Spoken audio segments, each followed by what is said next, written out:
They mocked the quiet girl for years. But when the dojo lights dimmed and the mats turned silent, 5 seconds was all she needed to rewrite every rule they thought they knew.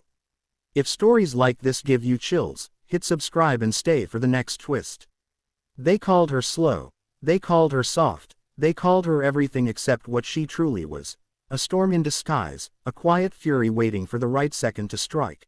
And when Mia walked into the Rising Dragon dojo on that humid Friday night, the echoes of laughter that followed her were so familiar they didn't even sting anymore. They just layered themselves onto the years of mockery she'd learned to fold neatly inside her chest like origami made of pain. The instructors didn't notice the way she clenched her jaw as she paid for a trial class, the way her eyes flicked over every student's stance, balance, and breathing. All they saw was a plus-sized woman with soft arms and a shy smile, someone they could use as a demonstration dummy to show the power of a real black belt. The master, Sensei Ryu, nodded politely, his voice calm, but his senior students, 5 men barely out of college and arrogant enough to think belts defined skill, snickered among themselves. "You sure you're in the right place?" one said, his voice dripping mock sweetness. Another muttered, "Hope the mats are reinforced," and they laughed so loud Mia's hand twitched. She'd promised herself not to fight anymore. Not after the tournament 3 years ago when she'd broken a boy's arm who thought her size made her slow, but promises are fragile things when pride bleeds. She only bowed. "Just here to learn," she said softly, and her voice carried an undertone that only the observant would catch, like steel hidden beneath silk. The warm-up began. The men stretched lazily, eyes darting toward her, whispering. Ryu paired them for sparring, and by coincidence, all 5 black belts rotated through Mia, one after another. The first, Kenji, smiled condescendingly, as if to reassure her that the humiliation wouldn't hurt much. "Ready?" he asked. She nodded. His roundhouse came lazy but sharp, a test kick meant to graze. Mia ducked, pivoted, and before his foot touched the ground again, her palm had found his chest and sent him sprawling backward with a thud that silenced half the room. It took 1.2 seconds. Kenji blinked up from the mat, wheezing. The others laughed awkwardly, pretending he slipped. The second came faster. Daisuke, taller, stronger, impatient. He charged like a bull. Mia sidestepped, turned, and her elbow caught him between breaths. He folded in on himself, the air whooshing from his lungs. 2.8 seconds. The third didn't wait. He came at her before Sensei could speak, fury painting his face red. She caught his wrist mid-punch, twisted, dropped her center of gravity, and he kissed the mat before his brain registered the pain. 4.1 seconds. The last 2 hesitated. The dojo was a vacuum of disbelief now, even the wooden walls seemed to pulse with it. Sensei Ryu raised a hand, perhaps to stop it, but Mia was calm, her breathing measured, her stance balanced like a coiled spring. "Together," she said softly, and the arrogance that had wrapped the room finally cracked.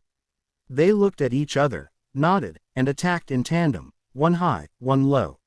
She shifted like smoke, blocking the first, spinning to parry the second, letting gravity carry her into a sweep that took both off their feet.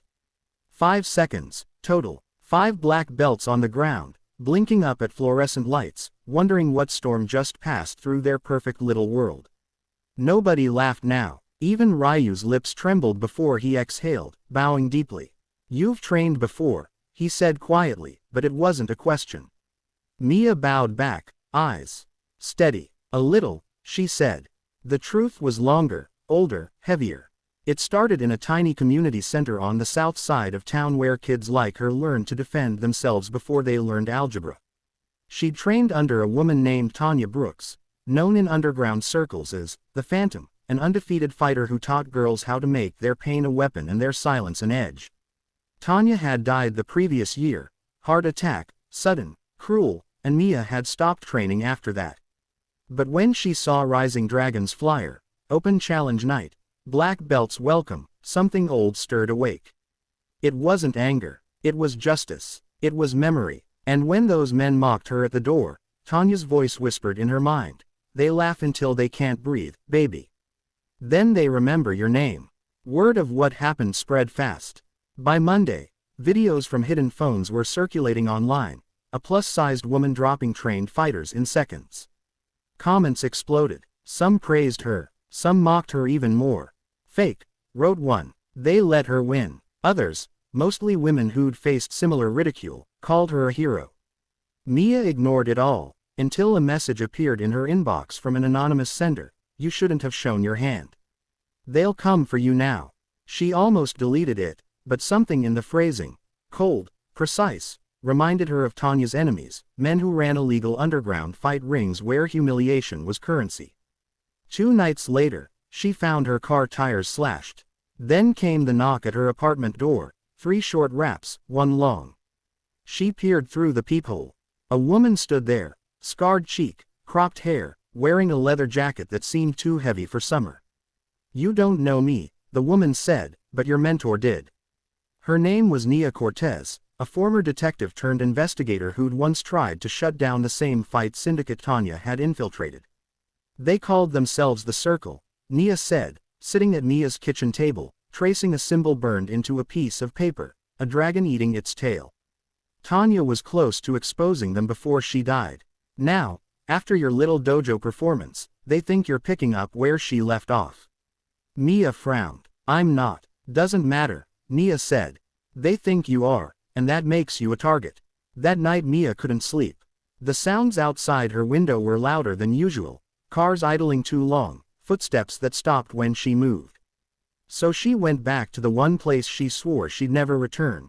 The basement of the old community center, now dusty and half-lit, where Tanya had once trained her. She found the old punching bag, its leather cracked, and began to move.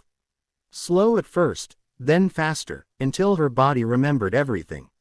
Sweat dripped, breath steadied, and for the first time in months, her heart didn't ache, it burned. The attacks began quietly. Someone broke into her locker at work. Anonymous calls at midnight. Then one night, as she left the grocery store, 3 men cornered her between parked cars, masks on, tattoos of coiled dragons on their wrists. Message from the Circle, one hissed. They lunged. She didn't think. She reacted. The world blurred into instinct. A sidestep, a strike, a spin. Groceries scattered across asphalt. 30 seconds later, all 3 were on the ground, groaning. She walked away, breath shaking. But by the next day, security footage had leaked. The Circle knew she could fight. The dojo had been a warning shot. This was war. Ryu appeared at her door that evening, hat in hand.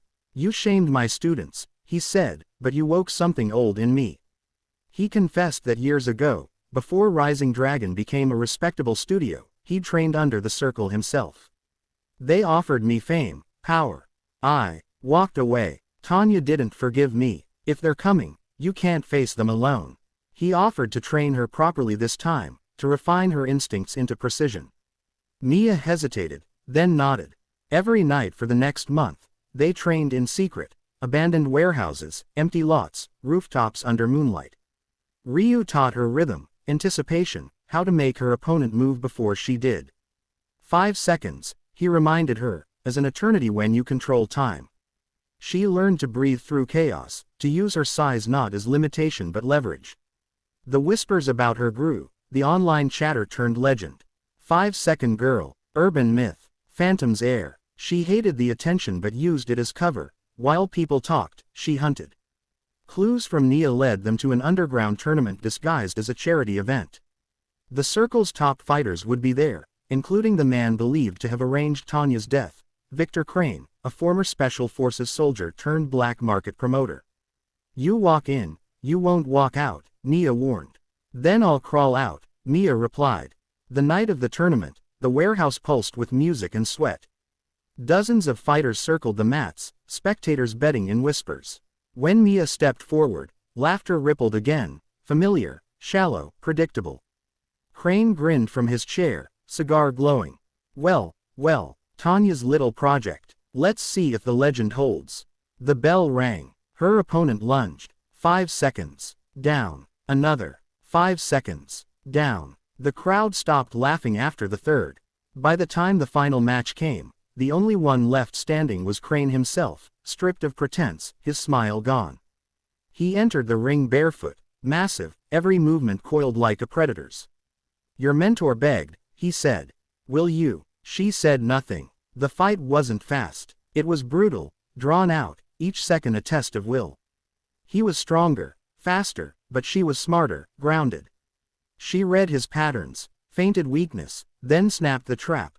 A twist, a pivot, and his own weight took him down. His head hit the mat with a thud that echoed through the rafters. Silence. Then applause. Cops raided the tournament minutes later. Nia's doing. The circle scattered. Crane was dragged away, spitting threats.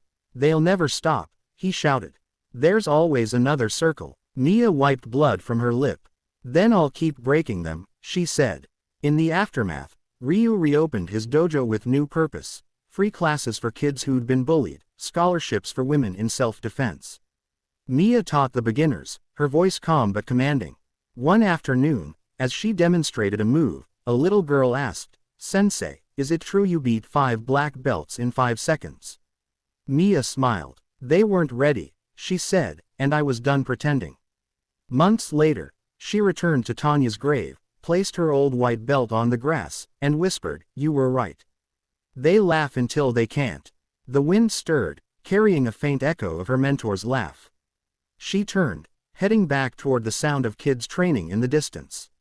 The world still whispered, still doubted, but that was fine. Doubt was the perfect camouflage. Because beneath the quiet, beneath the soft exterior everyone underestimated, the storm never really slept. And the next time someone laughed at the quiet girl, they'd have exactly 5 seconds to realize their mistake.